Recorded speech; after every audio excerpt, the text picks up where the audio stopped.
നമ്മൾ അടുത്ത ഒരു ടൈപ്പ് ക്വസ്റ്റ്യൻസിലേക്കാണ് പോണത്. Examine the consistency of system of equations. നമുക്കൊരു എ ബി സി എന്ന് പറഞ്ഞിട്ട് 3 സിസ്റ്റം ഓഫ് ഇക്വേഷൻസ് തന്നേക്കണം. അത് കൺസിസ്റ്റൻ്റ് ആണോ ഇൻകൺസിസ്റ്റൻ്റ് ആണോ എന്ന് നോക്കണം. സോൾവ് ചെയ്യൊന്നും വേണ്ട, കൺസിസ്റ്റൻ്റ് ആണോ ഇൻകൺസിസ്റ്റൻ്റ് ആണോ എന്ന് നോക്കണം. അപ്പോൾ നമ്മൾ കൺസിസ്റ്റൻസിയുടെ ഒരു മെത്തേഡ് അല്ലെങ്കിൽ എന്താണ് കൺസിസ്റ്റൻസി, എപ്പോഴാണ് ഒരു സിസ്റ്റം കൺസിസ്റ്റൻ്റ് ആവുക എന്നൊക്കെ നമ്മൾ പഠിച്ചിട്ടുണ്ട്. നമ്മൾ പഠിച്ചതനുസരിച്ച് ഇത്തരത്തിലൊരു സിസ്റ്റം തന്നു കഴിഞ്ഞാൽ അതിൽ നിന്ന് എയും എക്സും ബിയും നമ്മൾ എടുത്തെഴുതും. ആ എഴുതണ എ എന്ന മെട്രിക്സിൻ്റെ ഡിറ്റർമിനൻ്റ് വാല്യൂ കണ്ടുപിടിക്കുക. അത് 0 അല്ല വേറെ ഏതെങ്കിലും സംഖ്യ ആണെങ്കിൽ സിസ്റ്റം ഈസ് കൺസിസ്റ്റൻറ്റ്. ഇനി 0 ആണെങ്കിൽ നമ്മൾ അഡ്ജോയിൻ്റ് എ ഇൻറ്റു ബി കണ്ടുപിടിക്കുക. ആ അഡ്ജോയിൻ്റ് എ ഇൻറ്റു ബി കാണുമ്പോഴും 0 കിട്ടുകയാണെങ്കിൽ അല്ലെങ്കിൽ അത് നോൺ സീറോ ആണെങ്കിൽ, 0 അല്ല എങ്കിൽ സിസ്റ്റം ഇൻകൺസിസ്റ്റൻ്റ് എന്ന് ഉറപ്പിച്ച് പറയാം. ഇനി അതും 0 ആവുകയാണെങ്കിൽ നമുക്കൊന്നും പറയാൻ പറ്റില്ല. May be consistent or inconsistent. അതാണ് നമ്മൾ പഠിച്ചേക്കണ ക്രൈറ്റീരിയ. അപ്പോൾ നമുക്ക് ഇത്തരത്തിലൊരു സിസ്റ്റം തന്നിട്ട് കൺസിസ്റ്റൻസി ചെക്ക് ചെയ്യാൻ പറഞ്ഞാൽ ആദ്യം ചെയ്യേണ്ടത് എയും എക്സും ബിയും എടുത്ത് എഴുതുക എന്നതാണ്. അപ്പോൾ അതിൽ എ എഴുതുമ്പോൾ 1 2 2 3 ഇങ്ങനെയാണ് നമ്മുടെ എ വരിക. ഇതുപോലെ ഇവിടെ എക്സ് എഴുതുകയാണെങ്കിൽ എക്സ് വരിക എക്സ് വൈ. ഇനി ഇതിൽ ബി എഴുതുകയാണെങ്കിൽ ബി വരിക 2 3. ഇങ്ങനെ എയും എക്സും ബിയും എടുത്ത് എഴുതി. അപ്പോൾ ദീസ് ഇക്വേഷൻസ് എന്ന് പറഞ്ഞാൽ A X equal to B എന്ന രൂപത്തിലേക്ക് ഇതിനെ നമുക്ക് മാറ്റാം. ഈ സിസ്റ്റത്തിന് നമ്മൾ ഇങ്ങനെ എ എക്സ് ബി എഴുതിയിട്ട് A X equal to B എന്ന രൂപത്തിലേക്ക് എഴുതി. ഇനി ഇത് കൺസിസ്റ്റൻ്റ് ആണോന്ന് അറിയാനായിട്ട് ഈ എ എന്ന് പറയുന്ന മെട്രിക്സിൻ്റെ ഡിറ്റർമിനൻ്റ് വാല്യൂ കണ്ടുപിടിക്കുക. ഇപ്പോൾ ഡിറ്റർമിനൻ്റ് എ ഈക്വൽ ടു 1 × 3 3 -4 എന്ന് വെച്ച് കഴിഞ്ഞാൽ -1 എന്ന് കിട്ടി. അതായത് നോൺ സീറോ ആണ്. ഇപ്പോൾ ഡിറ്റർമിനൻ്റ് എ നോൺ സീറോ ആണെങ്കിൽ നമുക്ക് ഉറപ്പിച്ച് പറയാം therefore സിസ്റ്റം ഈസ് കൺസിസ്റ്റൻറ്റ്. അപ്പോൾ ഡിറ്റർമിനൻ്റ് എ നോൺ സീറോ ആണെങ്കിൽ വേറെ ഒന്നും നോക്കണ്ട, ഒറ്റയടിക്ക് പറയാം സിസ്റ്റം കൺസിസ്റ്റൻ്റ് ആണ്. അതായത് ഈ സിസ്റ്റത്തിന് ഫൈനൈറ്റ് സൊല്യൂഷൻസ് ഉണ്ടാവും, ഇതിന് കൃത്യം സൊല്യൂഷൻസ് ഉണ്ടായിരിക്കും എന്ന് നമുക്ക് ഒറ്റയടിക്ക് പറയാം. സിസ്റ്റം ഈസ് കൺസിസ്റ്റൻറ്റ് എന്ന് പറയാം. ഓക്കെ, ഇത്തരത്തിലാണ് ഈ ഒരു സിസ്റ്റത്തിൻ്റെ കൺസിസ്റ്റൻസി നമ്മൾ ചെക്ക് ചെയ്തു. ഇനി ഇതുപോലെ ഇതൊന്ന് നോക്കി നോക്കാം, ഈ സിസ്റ്റം കൺസിസ്റ്റൻ്റ് ആണോ എന്ന് നോക്കാം. അപ്പോൾ ഇവിടെ എ എഴുതി, എക്സ് എഴുതണം, ബി എഴുതണം. അപ്പോൾ എ എഴുതുമ്പോൾ 1 3 2 6 ഇതാണ് നമ്മുടെ എ വരിക. ഇനി ഇവിടുത്തെ എക്സ് എഴുതുമ്പോൾ വേരിയബിളുകൾ കോളം മെട്രിക്സ് ആയിട്ട് എഴുതുക. അപ്പോൾ എക്സ് വൈ. ഇനി ഇവിടുത്തെ ബി എഴുതുമ്പോൾ 5 8 ഇങ്ങനെയാണ് വരിക.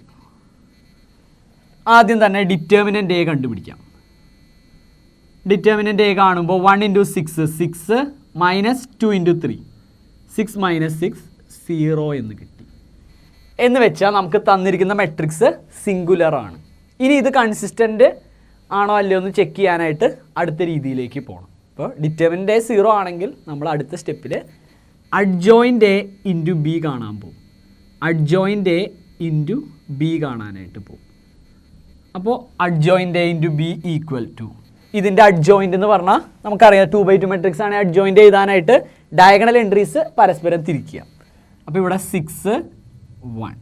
ഈ നോൺ ഡയഗണൽ എൻട്രീസിൻ്റെ ചിഹ്നം ഓപ്പോസിറ്റ് ആക്കുക. -3 -2 ഇൻറ്റു ബി. ബി എന്ന് പറഞ്ഞാൽ 5 8. മൾട്ടിപ്ലൈ ചെയ്ത് നോക്കാം.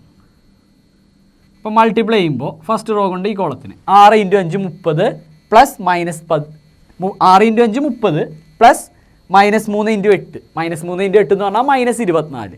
അപ്പോൾ 30 - 24 6 എന്ന് കിട്ടി. ഇനി സെക്കൻഡ് റോ കൊണ്ട് മൾട്ടിപ്ലൈ ചെയ്തു. -2 × 5 -10 പ്ലസ് 1 × 8 8. അതായത് -10 പ്ലസ് 8 -2 എന്ന് കിട്ടി. അപ്പോൾ നമുക്ക് ഈ അഡ്ജോയിൻ്റ് എ ഇൻറ്റു ബി കിട്ടിയത് 0 മെട്രിക്സ് അല്ല. It is not equal to 0 matrix. അതിൻ്റെ അർത്ഥം therefore നമ്മളെടുത്ത ഈ സിസ്റ്റം ഈസ് ഇൻകൺസിസ്റ്റൻറ്റ്. നമ്മളെടുത്ത ഈ സിസ്റ്റം ഇൻകൺസിസ്റ്റൻ്റ് ആണ്, ഇതിന് സൊല്യൂഷൻ ഇല്ല, ഈ സിസ്റ്റം നമുക്ക് സോൾവ് ചെയ്യാനായിട്ട് പറ്റില്ല എന്ന് അർത്ഥം. ഇതിന് സൊല്യൂഷൻസ് ഇല്ല എന്നർത്ഥം. ഓക്കെ, അപ്പം ഇങ്ങനെ ഇയാളുടെ കൺസിസ്റ്റൻസി നമ്മൾ ചെക്ക് ചെയ്തു. ഇനി ഇതുപോലെ ഈ ഒരു 3 ഇക്വേഷനും 3 വേരിയബിളുള്ള ഈ സിസ്റ്റത്തിൻ്റെ കൺസിസ്റ്റൻസി കൂടി നമുക്കൊന്ന് ചെക്ക് ചെയ്ത് നോക്കാം. അപ്പോൾ അതിനായിട്ട് ഇവിടെയും എയും എക്സും ബിയും എടുത്ത് എഴുതും. എ എന്ന് പറഞ്ഞു കഴിഞ്ഞാൽ കോഎഫിഷ്യൻറ്റുകളുടെ മെട്രിക്സ് 5, ഇവിടെ ആണെങ്കിൽ -1 4, ഇവിടെ 2 3 5 5 -2 6. ഇനി ഇവിടുത്തെ എക്സ് എടുത്ത് എഴുതുമ്പോൾ വേരിയബിളുകളുടെ സെറ്റ്, വേരിയബിളുകളുടെ മെട്രിക്സ്, അപ്പോൾ XYZ ഇങ്ങനെ വന്നു. ഇനി ഇതുപോലെ ഇവിടുത്തെ ബി നോക്കുകയാണെങ്കിൽ ബി എന്ന് പറഞ്ഞാൽ 5 2 -1. ഇങ്ങനെ എയും എക്സും ബിയും എടുത്തെഴുതി. നമുക്ക് ഈ തന്നിരിക്കുന്ന സിസ്റ്റം AX = B എന്ന ഫോമാറ്റിലാണെന്ന് മനസ്സിലായി.